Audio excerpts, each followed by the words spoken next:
स्वागत है आपका the Himalayan study YouTube channel पर। हम आशीष कुमार स्तुगी आज आपके सामने हम टॉपिक लेकर आए हैं विज्ञान के महत्वपूर्ण प्रश्न, और यह सभी विज्ञान के क्वेश्चन आपके एनटीपीसी और रेलवे में पूछे गए हैं।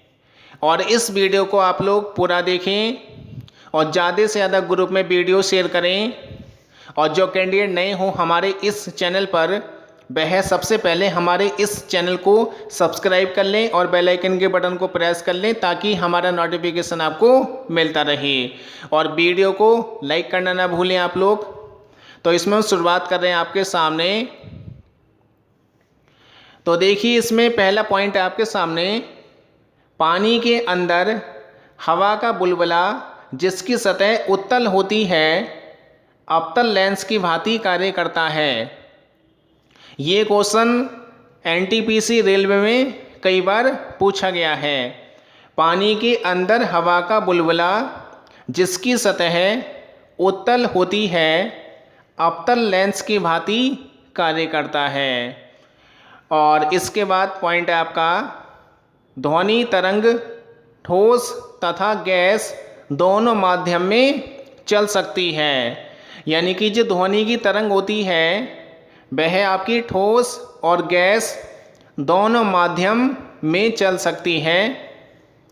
और इसके बाद पॉइंट है आपका, कांच से होकर गुजरने पर प्रकाश की गति न्यूनतम होती है। यानी कि कांच से गुजरने पर प्रकाश की गति कैसी होती है? न्यूनतम होती है। ये सभी आपके क्वेश्चन महत्वपूर्ण हैं। और इसके बाद पॉइंट है आपका, ग्रह की गति का नियम केपलर ने दिया था। ये क्वेश्चन तो कंपटीशन में सबसे ज़्यादा क्वेश्चन रिपीट है आपका ये। यानी कि ग्रह की गति का नियम किसने दिया है? केपलर ने। और केपलर कौन थे? एक खगोलविद थे, ये आप ध्यान रखें। और इन्होंने गति के कितने नियम बताए थे? 3 नियम बताए थे। तो इसको हम एक बार रिपीट और कर लेते हैं पॉइंटों को। पानी के अंदर हवा का बुलबुला जिसकी सतह उत्तल होती है अवतल लेंस की भांति कार्य करता है। और इसके बाद पॉइंट है, ध्वनि तरंग ठोस तथा गैस दोनों माध्यम में चल सकती है। इसके बाद पॉइंट है, कांच से होकर गुजरने पर प्रकाश की गति न्यूनतम होती है। और इसके बाद पॉइंट है आपका, ग्रह की गति का नियम केपलर ने दिया था। और आप लोग हमारे इस चैनल को लाइक करना ना भूलें। और अगर आप लोगों को केपलर की वीडियो देखनी है तो आप लोग हमारी प्ले लिस्ट में जाके ज्योग्राफी की वीडियो में केपलर की पूरी वीडियो देख सकते हैं। ये वीडियो आपको प्ले लिस्ट में मिल जाएगी। तो ये सभी पॉइंट आपके एनटीपीसी रेलवे ग्रुप डी आदि परीक्षाओं में पूछे गए हैं। इस वीडियो में हमने उन सभी क्वेश्चनों का संग्रह किया है जो पेपर में पूछे गए हैं रेलवे के। इसलिए आप लोग इस वीडियो को ज़्यादा से ज़्यादा ग्रुप में शेयर करना ना भूलें आप लोग। इसके बाद हम देखते हैं आगे। तो आपके सामने पॉइंट लिखा हुआ है, गैलेना शीशे का अयस्क है। यानी कि जो गैलेना होता है वह किसका अयस्क है? शीशे का। और इसके बाद पॉइंट है आपका, हड्डी में सबसे अधिक मात्रा कैल्शियम फास्फेट की होती है। ये क्वेश्चन तो आपका कंपटीशन में सबसे ज़्यादा बार रिपीट हो चुका है। हड्डी में सबसे अधिक मात्रा कैल्शियम फास्फेट की होती है। इसके बाद पॉइंट है आपका, हाइपोथैलेमस शरीर में भूख प्यास तथा ताप को नियंत्रित करता है। यानी कि हाइपोथैलेमस, ये नाम आप ध्यान रखें। हाइपोथैलेमस शरीर में भूख प्यास तथा ताप को नियंत्रित करने का काम करता है। और इसके बाद पॉइंट है आपका, हड्डी में लगभग 8% फास्फोरस होता है। यानी कि ये आप लोग जानते होंगे कि हड्डी में फास्फोरस पाया जाता है, लेकिन रेलवे के पेपर में पूछा गया था कि कितना % होता है, तो ये आपका होता है 8%, यानी कि हड्डी में 8% फास्फोरस होता है। और इसके बाद पॉइंट है, ओजोन गैस में सड़ी मछली की तरह गंध होती है, यानी कि ओजोन गैस में बहुत ही ज़्यादा स्मेल आती है। तो इसमें लिखा है आपके सामने कि ओजोन गैस में सड़ी मछली की तरह गंध होती है। तो इन्हीं सभी पॉइंटों को एक बार रिपीट कर लेते हैं। गैलेना शीशे का अयस्क होता है और हड्डी में सबसे अधिक मात्रा कैल्शियम फास्फेट की होती है। और इसके बाद पॉइंट है, हाइपोथैलेमस शरीर में भूख प्यास तथा ताप को नियंत्रित करने का काम करता है। और इसके बाद पॉइंट है, हड्डी में लगभग 8% फास्फोरस होता है। और इसके बाद पॉइंट है, ओजोन गैस में सड़ी मछली की तरह गंध होती है। और आपको बताएं, ओजोन गैस का फार्मूला आपको पता होना चाहिए। इसका फार्मूला है O3।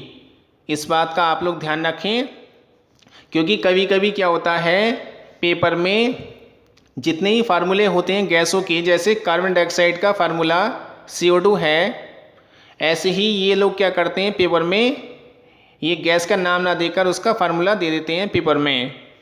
तो ये सभी पॉइंट आपके प्रतियोगी परीक्षा की दृष्टि से काफ़ी महत्वपूर्ण हैं। तो ये सभी पॉइंटों को आपको ध्यान रखना है। और अगर आपको ये वीडियो एक बार में समझ में नहीं आती तो आप इस वीडियो को दोबारा भी देख सकते हैं। तो इसके बाद हम देखते हैं आगे महत्वपूर्ण पॉइंट। तो आपके सामने लिखा है पॉइंट, पीतल के बर्तन पर निकेल की पॉलिश की जाती है। यानी कि जो पीतल का बर्तन होता है उस पर किसकी पॉलिश की जाती है, निकेल की पॉलिश की जाती है। और इसके बाद पॉइंट है, किसी शुद्ध धातु का प्रतिरोध ताप बढ़ने पर बढ़ता है। यानी किसी शुद्ध धातु का प्रतिरोध ताप बढ़ने पर बढ़ता है। और इसके बाद पॉइंट है आपका, प्रयोगशाला बनने वाला पहला कार्बनिक पदार्थ यूरिया है। ये आप ध्यान रखें, ये थोड़ा सा लैंग्वेज में अंतर आ गया है कि प्रयोगशाला में बनने वाला पहला कार्बनिक पदार्थ कौन सा है, यूरिया है। ये आप ध्यान रखें, पहली बार प्रयोगशाला में क्या बनाया गया था, कौन सा कार्बनिक पदार्थ है, वह आपका यूरिया है। और इसके बाद पॉइंट है, रक्त के प्रवाह को रोकने के लिए फेरिक क्लोराइड का प्रयोग किया जाता है। यानी कि जो रक्त होता है, ब्लड होता है, उसके प्रवाह को रोकने के लिए किसका प्रयोग किया जाता है, फेरिक क्लोराइड का प्रयोग किया जाता है। और इसके बाद पॉइंट है, अर्जेंटीना चांदी का अयस्क होता है। ये क्वेश्चन भी आपका पेपर में कई बार रिपीट हो चुका है और इसको हम एक बार रिपीट कर लेते हैं। पीतल के बर्तन पर निकेल की पॉलिश की जाती है। और इसके बाद पॉइंट है, किसी शुद्ध धातु का प्रतिरोध ताप बढ़ने पर बढ़ता है। और इसके बाद पॉइंट है, प्रयोगशाला में बनने वाला पहला कार्बनिक पदार्थ कौन सा है, यूरिया। प्रयोगशाला में बनने वाला पहला कार्बनिक पदार्थ कौन सा है, यूरिया। और इसके बाद पॉइंट है, रक्त के प्रवाह को रोकने के लिए फेरिक क्लोराइड का प्रयोग किया जाता है। ये क्वेश्चन भी आपका पेपर में NTPC रेलवे ग्रुप डी में कई बार पूछा गया है। रक्त के प्रवाह को रोकने के लिए फेरिक क्लोराइड का प्रयोग किया जाता है। और इसमें पॉइंट है आपका, अर्जेंटीना चांदी का अयस्क है। ये ध्यान रखें आप। अर्जेंटीना एक देश का नाम भी है, ये भी आप ध्यान रखें। यहाँ पे लिखा है अर्जेंटीना चांदी का एक अयस्क है। तो ये सभी पॉइंट आपके मोस्ट इम्पोर्टेंट हैं। आप लोग हमें कमेंट बॉक्स में ज़रूर बताएं कि हमारी द्वारा बनाई गई वीडियो आपको ये कैसी लगी। तो इसके बाद हम देखते हैं आगे। तो आपके सामने लिखा हुआ है, एथिलीन गैस का उपयोग फलों को पकाने में किया जाता है। वेरी मोस्ट इम्पोर्टेंट क्वेश्चन आपका ये प्रतियोगी परीक्षाओं में पूछा जाता है। एथिलीन गैस का उपयोग फलों को पकाने में किया जाता है। इसके बाद पॉइंट है आपका, पारा अमलगम का आवेशक तत्व है। पारा जो है अमलगम का आवेशक तत्व माना जाता है, इस बात का आप लोग ध्यान रखें। इसके बाद है बर्नौली प्रमेय के अनुसार गहरा जल शांत बहता है। यानी कि बर्नौली प्रमेय के अनुसार गहरा जल जो होता है, जो गहराई में जल होता है, वह कैसा होता है? शांत बहता है। इसके बाद है पॉइंट आपका, मानव हृदय में 4 कोष्ठीय होते हैं। यानी कि मनुष्य के जो हृदय है उसमें कितने कोष्ठीय होते हैं? 4। और इसके बाद पॉइंट है आपका, गुर्दे का भार लगभग 150 ग्राम होता है। ये क्वेश्चन भी कई बार पूछा गया है पेपर में कि गुर्दे का भार कितना होता है? लगभग 150 ग्राम होता है। तो ये सभी पॉइंट आपके मोस्टमेंट हैं। तो ये सभी ध्यान रखें आप कि एथिलीन गैस का उपयोग फलों को पकाने में किया जाता है और पारे का अमलगमन आवश्यक तत्व है। और बर्नौली प्रमेय के अनुसार गहरा जल कैसा होता है? शांत बहता है। और मानव हृदय में 4 कोष्ठीय होते हैं। और इसके बाद पॉइंट है, गुर्दे का भार लगभग 150 ग्राम होता है। तो ये जो हमने आपके सभी क्वेश्चन शामिल किए थे, ये सभी क्वेश्चन आपके एनटीपीसी रेलवे ग्रुप डी में पूछे गए हैं। क्योंकि एनटीपीसी ग्रुप डी वगैरह परीक्षा में आपके जो हैं साइंस के क्वेश्चन जीएस में थोड़े से ज़्यादा पूछे आते हैं, इसलिए हमने आपके लिए ये वीडियो तैयार की थी।